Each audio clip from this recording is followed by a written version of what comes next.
எந்த டயட் பின்பற்றினாலும் எடை குறையவில்லை என்று நினைப்பவர்கள் இந்த கஞ்சியை ஒருமுறை முயற்சி செய்து பாருங்கள்.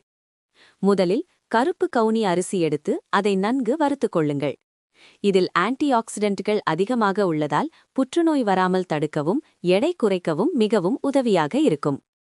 உடலில் தேங்கியுள்ள தேவையற்ற நீரை வெளியேற்ற உதவும் பார்லியையும் வறுத்துக் கொள்ளுங்கள். புரதச்சத்து அதிகமாக உள்ள பாசிப்பருப்பு உடல் வலிமைக்கு உதவும். அதை நன்கு வறுத்துக் கொள்ளுங்கள். உடலில் உள்ள கெட்ட கொழுப்பை கரைக்க கொள்ளு மிகவும் பயனுள்ளதாக இருக்கும். இதையும் நன்கு வறுத்துக் கொள்ளுங்கள்.